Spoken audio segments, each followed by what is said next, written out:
The slave trade in earnest began in the 16th century and lasted into the 1860s. Now, the question of how much money did it make, that is a fantastic question and also a highly contested one. Welcome to VoxDevTalks. My name is Tim Phillips. Now, when I spoke to Leonard Wanchicon recently, one of the topics we discussed was his research into how the slave trade has influenced levels of trust in Africa, a level of distrust that you can still measure today. It's one of many pieces of economic research into the impact of the slave trade on the places from which the slaves were captured and transported. Well, can we also make a link between the slave trade and Europe's economic development at that time? Ellora Derenoncourt of Princeton has used new methods and new data to investigate that question. When I spoke to her, we talked about the records that she used and the insights that she discovered.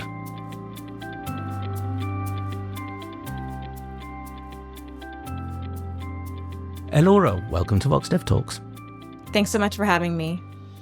Now, Ellora, tell me about how the Atlantic slave trade worked to enable those slave traders to make money. Well, first of all, the Atlantic slave trade was a form of long-distance, high-risk trade. So in order to actually get merchants involved and for them to actually make a profit, the primary form that it took at the time that it occurred was through contracts, monopoly contracts issued by crowns throughout Europe. So these monopoly licenses gave merchants access to broader financing networks. They also gave them, in some cases, what were known as sub-sovereign powers so that they could actually use military might to, say, prevent other merchants from trampling on the rights of their monopoly contract. And this heavy involvement of the crown and the state is what enabled the trade to develop. It was very hard for private merchants on their own to embark on something of this nature. How long did this go on for? How much money do you think that they made in total? So the trade lasted several centuries. The earliest voyages between Europe and the African coast date back to the 15th century. I would say the slave trade in earnest began in the 16th century and lasted into the 1860s. And now the question of how much money did it make, that is a fantastic question and also a highly contested one. And the reason for that is, we don't have the kind of data we would like to answer it. If we knew the accounting books of every single company involved in the slave trade across all the different crowns that were involved over all the years that they were involved, that would be one thing. But instead, we're left with partial records. So maybe the records for one company have survived and scholars have taken a look at that and tried to make estimates. So you see things out there like in the mid-1800s, the slave trade was bringing in over 1.6 million pounds into Britain each year. Other estimates of the profits are, they range as high as 33% or more. And I think the consensus has been in the sort of quantitative economics or quantitative social sciences literature to greatly revise that downwards, more on the order of 8 to 10% in terms of rates of return. One thing we do have better data for these days is the economic development of the countries that profited from the slave trade. During this time, how great was Europe's economic development? Europe was experiencing rapid but uneven development during this time period. So, in the 1600s, you had the dominance of Italy and Spain as economic powers. But by the 18th and certainly by the turn of the 19th century, France and especially Britain had taken off and they were industrializing. So they were growing rapidly. GDP was growing rapidly. All these, industrial powers were rapidly urbanizing. So there is an economist who we associate with the idea that Europe grew rich partly on the profits of the slave trade. His name is Eric Williams. For people who are not familiar with Eric Williams, can you tell us a little bit about him? Eric Williams was a Trinidadian historian, actually, and he was born in Trinidad and Tobago in 1911, and then he studied at Oxford. And as part of his doctoral studies, he focused on the relationship between capitalism and slavery.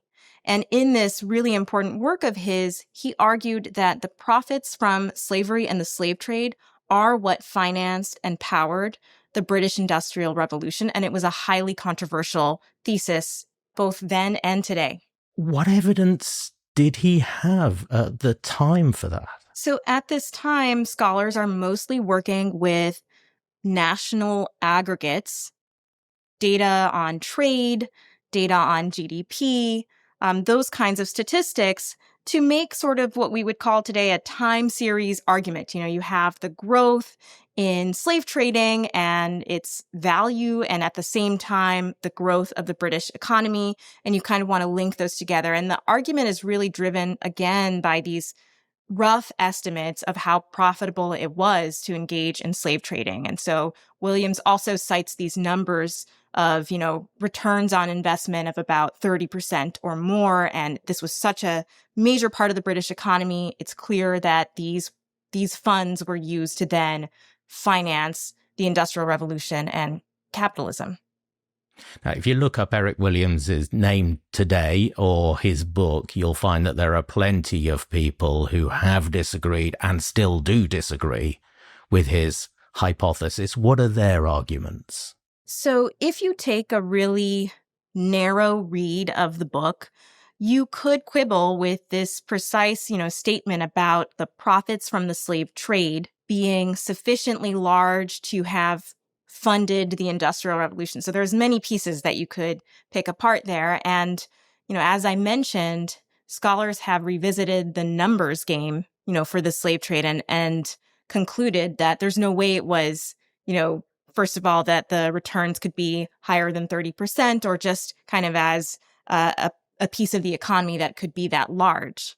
But there's another way that you can interpret the Williams thesis, which is just to say that, through many potential mechanisms, the slave trade and the Atlantic economy in general were critical to the development of modern European economies, or in the case of Britain, industrialization. And instead of focusing narrowly on, say, profits from the slave trade, one might think about linkages between different industries. So you have the development of shipping, and then the development of financing of long-distance voyages, insurance, etc. So these are kind of industry by industry spillovers of the slave trade. You have the idea that the slave trade is connecting merchants and European powers to new markets in the New World, and this is giving them access to cheaper raw inputs that are also helping the economy develop because those are inputs into, again, further industries like more industrial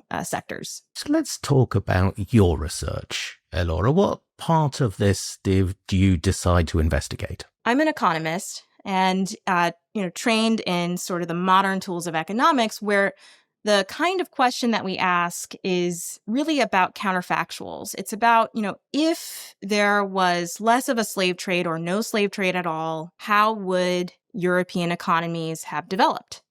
And this is very different from saying, looking at two time series. I mentioned this before. Okay, this is the number of slave voyages. This is how much they were worth over time. This is how the British economy was growing. Isn't it obvious? Point made. Instead, we try to seek out variation in, I would say, exposure to this form of trade, and then ask, the more you're exposed to it, is that associated with growth compared to some comparison group that's less exposed? So when I started to look into this question, the first major task was data. We need data and we need variation. And I stumbled upon this immensely rich database of the Atlantic slaving voyages that historians have spent over a decade putting together. And, really goes back even further, several more decades of tracing together individual slaving voyages to the point where they created a database that covers something like 80% of the transatlantic slave trade. And what I noticed is the database contained really detailed information on where each voyage left from, the literal latitude and longitude of where voyages departed from, which ports, where they went, where they ultimately landed, over the entire period of the slave trade. And I decided to connect that with subnational measures of economic prosperity. And for this period, which is covering, again, the 1600s roughly through the 1800s, there's not a lot of subnational data on income, but we do have information and measures of urbanization. And there are several papers in the economic history literature looking at economic development over the same time frame that use this as an indicator of economic prosperity. So I decided to do the same. I see. And this is data of a level of detail that Eric Williams and a lot of the economists who followed him would just not have had access to. It would have been impossible. You would have to go archive by archive and sort of make these inferences based on really individual cases. So using this data, Ellora, can you make a link between slave trading in a port and the growth of that port? So the way I went about this was to, again, take the data on these voyages, and I wasn't the first economists to use the data on the slaving voyages, but people were looking at primarily the African side of the trade and noting how areas that were more exposed to the trade developed more slowly and had issues of mistrust centuries later from that contact with Europeans, that negative contact. But nobody had looked at the departure side of the trade and actually connecting these voyages back to the ports that they left from. So I decided to do that. I linked the ports of origin to my data set on historical urban populations for European cities. And then I ran an analysis that's called a two-way fixed effects regression. And let me just explain that in, layman's terms. What that does is ask, within a city, how do changes in the number of slaving voyages that have left from that city correlate with changes in the city size for that area? And doing that helps because, we can talk about sort of all these threats to how we interpret this relationship. But a key concern is that you have major, rapidly developing urban centers that were just more poised to take advantage of the Atlantic slave trade. And therefore, that's what generates this sort of reverse causality, generates the relationship between city population and slaving voyages. Yes. In your conception, if I'm right, these cities are the winners from the slave trade, if we can think about large portions of Africa as the losers from the slave trade. But there is that objection, isn't there, that these might already have been very prosperous, successful cities, and therefore they attracted that trade. How can you rule that out? So in addition to thinking about how increases in slave voyages for a given city correlate with changes in their city population. So that already helps address, aren't we just comparing London and Liverpool to Whitehaven? In addition to that kind of analysis, I thought to ask, well, what are some of the main threats? What would link city growth and slaving voyages in such a way that's not explained by the benefit from participating in the slave trade? And a key alternative hypothesis is that really the slave trade is just one component of overseas trade. So major trading nations and cities were, of course, also involved in slaving voyages, but really the way they got rich was from other forms of overseas trade, different commodities that they were either exporting or importing from the quote unquote New World. So I had to come up with ways to deal with that as well. So what did you come up with? How did you deal with that? Well, I spent a fun summer in the National Archives at Kew. And I discovered that in the archives, they have an amazing collection of what are known as port books, which record trade at a port level, covering, again, several centuries, all the way back to the 16th century and into the 18th century and 19th century even, for every port in the UK, with the exception of London, which unfortunately was all the collection was burned to make room. This happens often in economic history, and it's very sad. Now, these books were physically available in the archives, and there were 20,000 of them. So a summer wasn't really going to cut it for, going through each of the books. Not only Yeah. that, they were manuscripts, meaning handwritten records of every ship entering and leaving those ports, and even including what was contained in those ships. Very detailed, but I, to be honest, couldn't really read them. And they were in various stages of disrepair. You can buy a postcard at Kew of a mummified rat that was found in the pages of one of these port books. So instead, I tried to come up with another solution, and I realized that the archive had really done a great job of cataloging in their online catalog every single port book and providing some information about them. Most importantly for me was the number of folios or pages in the book. And from having gone through hundreds of the books myself, I saw that depending on the year, the books were either thinner or thicker. And so it seemed as though the folios were added as needed, probably because they were animal-based, paper, and they were expensive.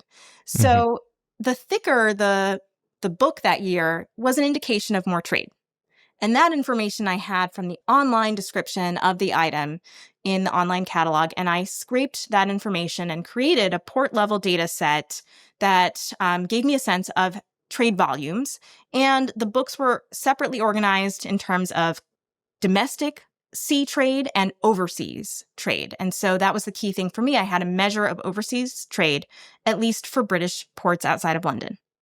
And that's what I used to directly probe this question of whether overseas trade was explaining the effects I was finding. And this also minimizes the chances you're going to find another mummified rat, doesn't it? Hopefully. Now, also, you could say that these changes happened over a very long time, over a couple of centuries, and Britain was unrecognizable at the end of that period as it was at the beginning, and many, many other things have changed. Can you separate the profits from the slave trade from every other thing that was happening? Right. So again, my approach here was to take what I felt was the biggest alternative explanation. And the analysis I was able to do, I think, addresses some of the other potential stories that you're telling. So for the UK specifically, I could then focus on what were known as the outlying ports, which got access to the slave trade in the 1700s, early 1700s. And this meant that the Royal African Company lost its monopoly trading rights and private merchants were allowed to enter, which means that ports outside of London could start to enter. And focusing just on these outlying ports, I could do the same exercise of saying, the more that you as an individual port engaged in the slave trades, did your population, your urban populations grow faster than ports that were less engaged? And remarkably, I found nearly identical estimates of the relationship between slaving voyages and city population growth. And I think what's helpful is that we already have taken out of the equation what's going on with Liverpool, Bristol, and London, the three biggest slave trading centers of the UK, and instead are thinking about, this is exactly the kind of counterfactual I want to ask. You're a smaller port. You may or may not engage in this form of trade. You have other options available to you. I measure how much overseas trade you engage in as well. And I ask, on top of that overall overseas trade engagement, does the proportion of your trade that's in the slave trade correlate with city growth? And I find that it does. And I'm looking at the development of these cities contemporaneously. Now, admittedly, if you look over the very long run, Dover, Deal, Whitehaven, they're not exactly the powerhouses financially of the UK today, right? No. And so I think the argument that I wanted to make is more about this contemporaneous connection that showed that engaging in the slave trade was profitable, at least on this measure of economic development, for those places involved. But we might ask a different question of how that ultimately filters back to the rise of the UK as an economic power overall, which has to come back to, again, these really important centers like Liverpool for industry and London for finance. From all this detective work, can you then come up with some kind of estimate of how the slave trade contributed to the economic growth at this time? The first step here is, again, establishing a plausible, compelling answer to this counterfactual question of, is the development that we see in Europe or in the UK today, is it somehow contingent upon engagement with the slave trade? And that gives you, we do get estimates out of this. For example, I have an estimate of, a 10% increase in slaving voyages leads to a 1.1% increase in city populations. To get from there to a monetary, estimate requires several more assumptions. And people in the literature have done this. They've built general equilibrium trade models that have thought about appetite for risk and the linkages between different sectors, and how do you come back to the value of that investment in the economy. And there's even some very contemporary work that's looked at this question. I think we need first to get a handle on, do we believe in that causal relationship?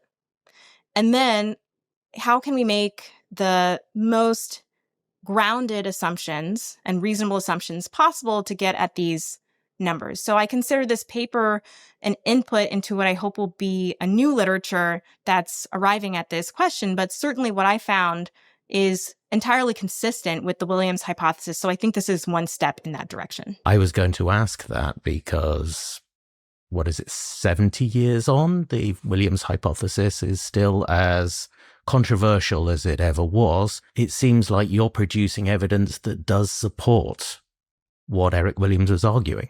Yes, and again, I think there has been a revival in quantitative attempts to look at this question in economics today, including a recent paper by a former colleague of mine looking at slave wealth and the Industrial Revolution and finding that indeed slave wealth helped relax the financial constraints to invest in modern technology, and that helped spur industrialization. There's other work that's looked at really the finance side of this economy, of the slave economy. So in the US, for example, and in the state of Maryland, looking at whether individuals were slave holders or not affected their access to credit, and finding that those who could pledge enslaved people as collateral had actually greater access to credit. So there are all of these connections being established with quasi-experimental evidence that suggests, yes, this linkage is there, and that is consistent with that broader interpretation of Eric Williams' hypothesis that I mentioned earlier. One of the reasons that it is so controversial is because it lends itself to the argument that the nations that grew rich on slavery should compensate those that were impoverished by it. Does your work help to resolve this debate? Certainly not resolve it, but I think certainly keeps it alive. And again, it's one step in the kind of information we'd want to have to then progress to making some calculations and estimates of the monetary value of this investment or engagement in the slave trade for these economies today. Well, it's fascinating work. It's a fascinating story as well. And these are very important conclusions as well. So, Ellora, thank you so much for talking about them today. Well, thank you again for having me. I really enjoyed our conversation. Ellora's research is published as Atlantic Slavery's Impact on European and British Economic Development. That's in the Journal of Historical Political Economy, Volume 5, Issue 1. This has been a VoxDevTalk. The best way to make sure you don't miss an episode is to subscribe. Wherever you get your podcasts, you will find us. All our past episodes, as always, are at voxdev.org, where you will also find articles about the topics we feature. And if you like what you're hearing, please tell someone else about us and leave us a review.